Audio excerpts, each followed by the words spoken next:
Welcome to our channel. Today, we bring you news that weighs heavy on the heart. Some truly remarkable people have recently left this world. In this video, we will share their stories, their legacy, their final chapters. As a sign of remembrance and in support of their memory, please subscribe, leave a like, and share your thoughts in the comments. Your simple action can help others hear their stories and keep their memory alive. We won't delay any longer. Let's begin this tribute to those we've lost.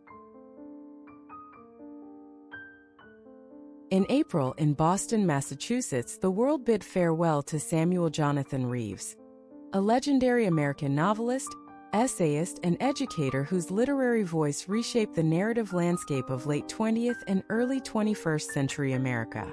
His passing marked the silencing of a mind that had long offered readers a rare blend of unflinching honesty, lyrical beauty, and deep moral inquiry. Samuel was born in Atlanta, Georgia, in the spring of 1951. His father, Walter Reeves, was a postal clerk who carried a well-worn volume of Walt Whitman in his coat pocket. His mother, Lorraine Reeves, was a school secretary and amateur painter. Their home, modest but rich in words and colors, overflowed with library books, gospel records, and debates over the kitchen table. From an early age, Samuel absorbed a love of language as both weapon and balm. At the age of 10, Samuel's world was rocked by the sudden death of his older sister, Naomi, in a car accident. The grief changed him, deepened him. By 12, he had filled several notebooks with poems and short stories, raw, painful, and startlingly mature. His English teachers recognized his gift early, steering him toward writing contests and scholarships. Samuel earned a full ride to Morehouse College, where he majored in English literature and was mentored by the poet and critic Dr. Harold L. Emerson. Dr. Emerson pushed Samuel to refine his natural storytelling with rigorous structure and a broader sense of historical context. Samuel later credited his mentor with teaching him that a novel is not a mirror, it is a lamp. In 1978, Samuel published his first novel, The Long Silence, a searing portrait of racial and familial trauma in post-civil rights era Atlanta. The book won the PN/Hemingway Award and catapulted Samuel into the national literary spotlight. Reviewers hailed him as the conscience of a restless generation, and he became a sought-after voice in both literary and political circles. Over the next 3 decades, Samuel released 12 novels, 3 essay collections, and 2 plays. His 1994 novel Ashes in Eden was shortlisted for the Pulitzer Prize and adapted into a critically acclaimed stage production. His essays, published in The Atlantic, The New Yorker, and The Nation, explored everything from the ethical failures of American journalism to the spiritual cost of urban decay. In 2007, Samuel received the National Book Award for Lifetime Achievement, honoring a body of work that confronts, consoles, and transcends. That same year, Harvard University invited him to join their creative writing faculty, where he taught until his retirement. Yet, Samuel's journey was not without pain and resistance. In the mid-80s, after publishing Torn Root, a controversial novel examining corruption in Black political leadership, he faced intense backlash from both the literary establishment and activist communities. His speaking invitations dried up, publishing contracts were rescinded. Samuel later called it his season of silence, a time when he seriously considered abandoning public life altogether. Instead, he retreated into teaching, pouring his energy into students, community writing workshops, and an unfinished trilogy that would not be published until decades later. "I was not exiled," he often said. "I was replanted." Samuel married cultural anthropologist Diane Foster in 1979.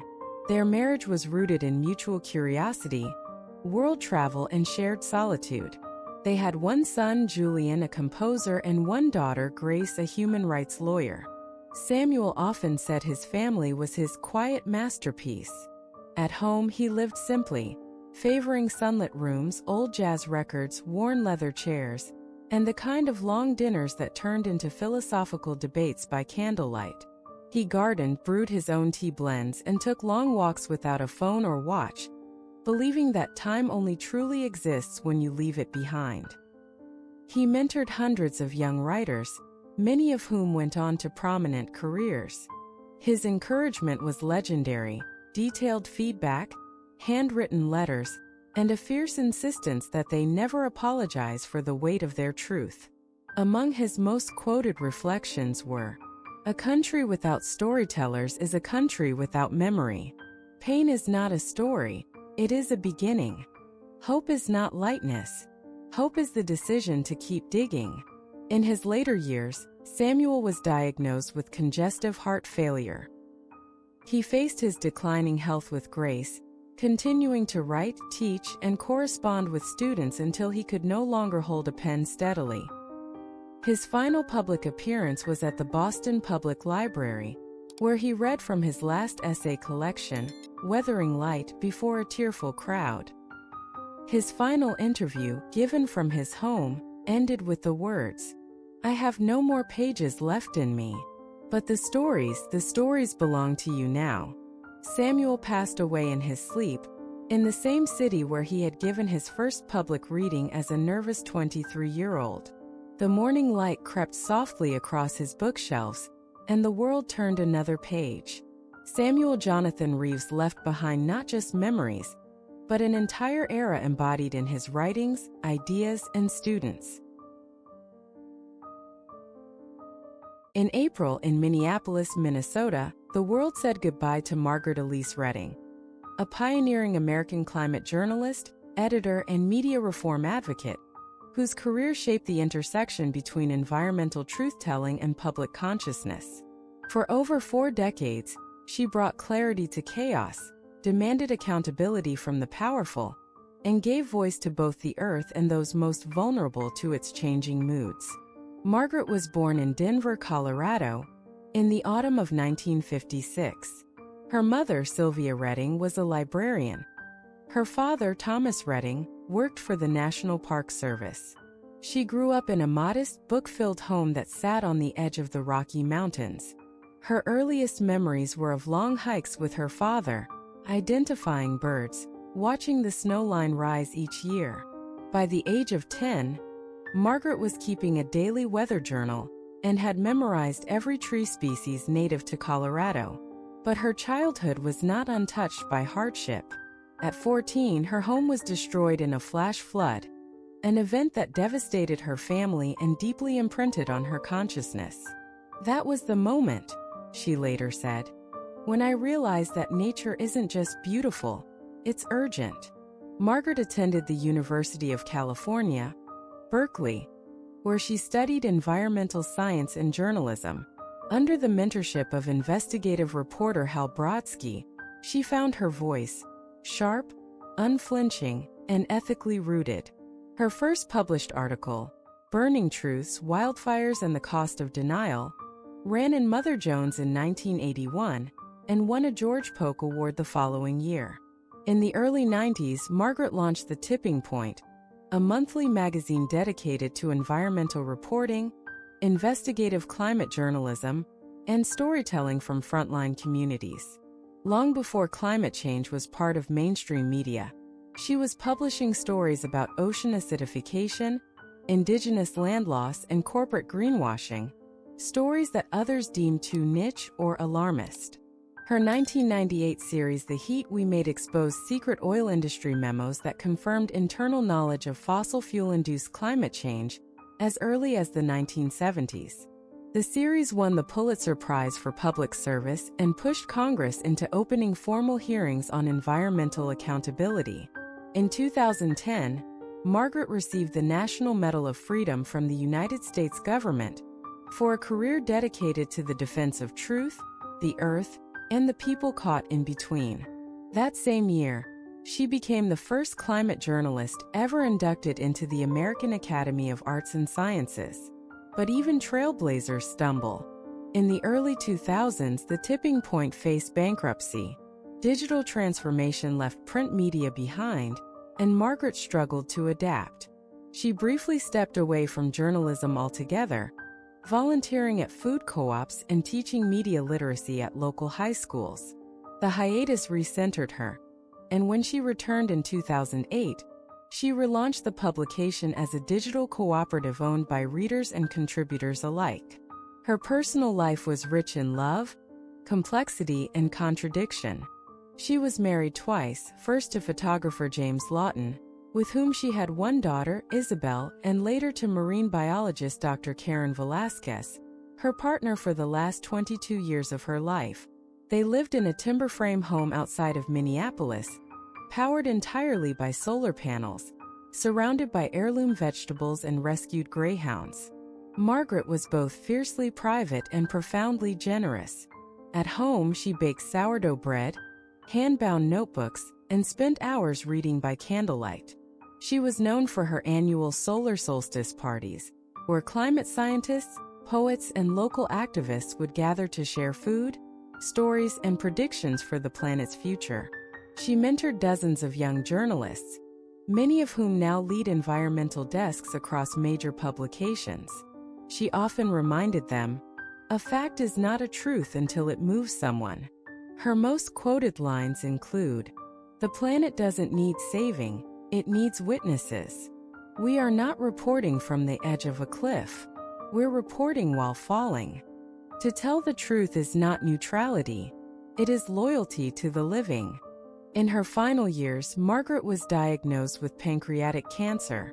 Despite the prognosis, she continued to write, record interviews, and edit essays from her hospital bed. Her final editorial, How to Leave a Burning World with Grace, was published the week before she passed, and became the most shared article in the Tipping Point's history.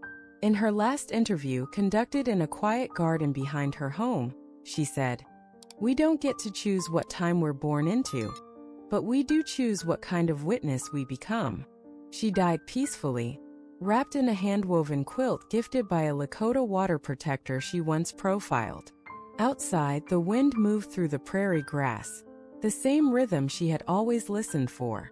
Margaret Elise Redding left behind not just memories, but an entire era embodied in her writings, ideas, and students. Norman Mark Reedus was born on January 6, 1969, in Hollywood, Florida, a town caught between illusion and humidity, nestled on the southeastern coast where the Atlantic sun hits the earth hard, and the air always seems to carry the scent of brine and oranges. In the late 60s and early 70s, Hollywood wasn't glamorous despite its name. It was ordinary, sun-baked, stitched with strip malls and low-slung motels, a place where people drifted, looking for warmth, for reinvention, for something better than where they'd come from. That atmosphere, the uneasy blend of dreams and detachment, would mark Norman before he was old enough to name it. He was born to Ira Norman Reedus and Marion Reedus née Yarber. His father, a businessman who was often distant and itinerant, came and went like a tide. His mother, Marianne, was the heart of the home, creative, loving, independent, with an artist's soul and the kind of resilience that never announces itself but is always felt. She moved often, chasing jobs and the margins of hope. Marianne raised Norman and his younger sister Leslie mostly on her own, through relocations, tight budgets, and the ache of instability. She was a seamstress of life, always patching, always holding the frayed edges together. Norman was a quiet child, observant to the point of being ghostly. He would often vanish into corners of the house with sketchpads, or stare out windows for hours as if decoding the meaning of shadows. He had an odd beauty, pale, sharp-boned, with eyes that always looked slightly older than his face. He was introverted but not afraid, curious but guarded. He had trouble trusting permanence, perhaps because so little in his early world was permanent. They moved to Los Angeles when he was still a boy, a sprawling, sun-drenched wilderness of graffiti, exhaust, skateboards, and strangers. There were moments of light. One Christmas, he received a battered box of oil paints, and it was like the world cracked open. Suddenly, Everything could be poured onto canvas. Emotions that made no sense could be shaped. Anger, longing, joy, all translated through smears of color. Art became his secret language, his refuge, his defiance. School was difficult, not because he lacked intelligence, but because his mind didn't submit to standard molds. He drifted through classes, often disconnected, often misunderstood. Teachers either dismissed him or didn't know what to do with his intensity. He was bullied sometimes, not just for being different, but for not caring enough to pretend he wasn't. He'd show up with dyed hair, or torn shirts, or drawings scrawled in the margins of his homework. But beneath the punk exterior, there was an aching sweetness, a loyalty to his few close friends, and a capacity for kindness that contradicted the sharp edges he projected. As a teenager, Norman dropped out of high school and drifted, not aimlessly but instinctively. He moved to Tokyo for a brief time, working odd jobs, taking photographs, drinking in the streets with strangers who felt more real than the sterile rooms he'd left behind. Then Europe, Barcelona, London, where he danced in clubs, wandered galleries, got lost on purpose. He wasn't running from something. He was collecting pieces of himself, searching for the mirror that finally fit. He never intended to act. That came, like many things in his life, unexpectedly, a strange twist of fate. He was working at a Harley-Davidson shop in Venice, California, fixing motorcycles, covered in grease and sweat. One night, at a party, he got drunk and started yelling at strangers from a rooftop. Someone in the crowd, a casting director, saw something in the wildness, the rough poetry of his presence. They asked him to audition for a play. He did, and something clicked. His first real break came in Floating, 1997, where he played a boy caring for his paraplegic father. The performance was raw, almost painful to watch. There was no artifice, no performance, just Norman, channeling every unresolved ache into the screen. But it was the Boondock Saints, 1999, that gave him cult status. As Murphy McManus, he became the embodiment of righteous fury and brotherly loyalty. Fans tattooed his face on their skin. Lines from the film echoed in college dorms, dive bars, and back alleys. And yet, even then, he remained elusive, a kind of underground star, respected but not yet consumed by the machine. He painted constantly. He sculpted with found objects, twisted metal, decayed dolls, fractured glass. He held exhibitions in Brooklyn, Tokyo, Berlin.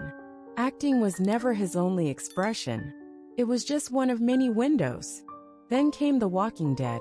He wasn't meant to be Daryl Dixon.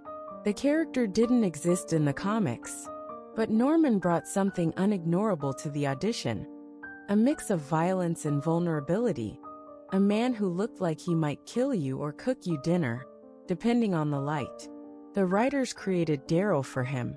And over the next decade, the role became iconic.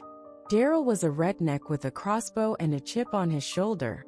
But Norman gave him soul. He let the silences breathe. He let the pain sit just behind the eyes. Fans saw in Daryl the outcast they felt they were. They saw hope in his evolution, strength in his loyalty, poetry in his gruffness. Norman didn't play a character. He invited one to live inside him. Fame, when it came fully, was both exhilarating and strange. Conventions were overwhelming. Fans cried. Some passed out. One woman offered him her blood. He smiled through it, posed for photos, signed thousands of crossbows. But inside, he kept himself small, private. He rarely courted attention. He didn't need it. He had a son, Mingus, with supermodel Helena Christensen. A quiet, fierce love that endured even after they separated. Fatherhood grounded him.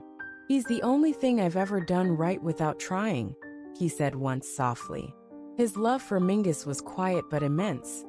Sketchbooks filled with drawings, long walks through cities, nights watching horror films together on couches worn with memory.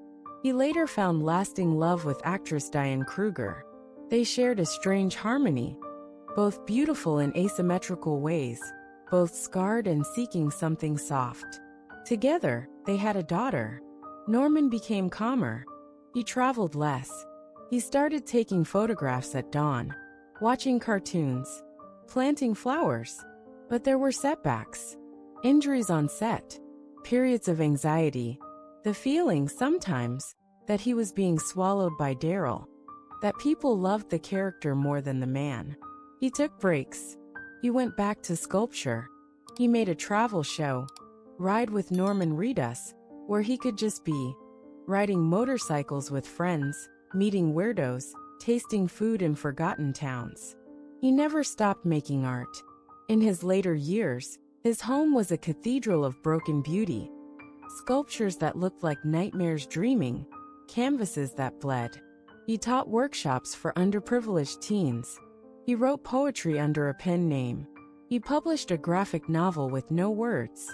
He passed quietly, sometime in his 80s, in a cabin somewhere in Georgia, surrounded by trees and wolves and the hum of a distant engine. There were no final lines, no fanfare, just a journal left open, a drawing unfinished, a coffee still warm. Fans mourned like they'd lost a brother. Streets were covered in chalk art. Crossbows were laid at statues. Tattoo parlors gave free Daryl tattoos in his honor. But more than that, people remembered the quiet kid from Florida who taught them that being strange was holy, that pain could be beautiful, and that silence, when held with care, could speak louder than any scream. Norman Reedus didn't just play outsiders. He lived as one, proudly, vulnerably, without apology. And though he walked through fire, he never stopped making something from the ashes. And so he remains somewhere on the road, wind in his hair, heart open, headlights cutting through the dusk, still riding, still free,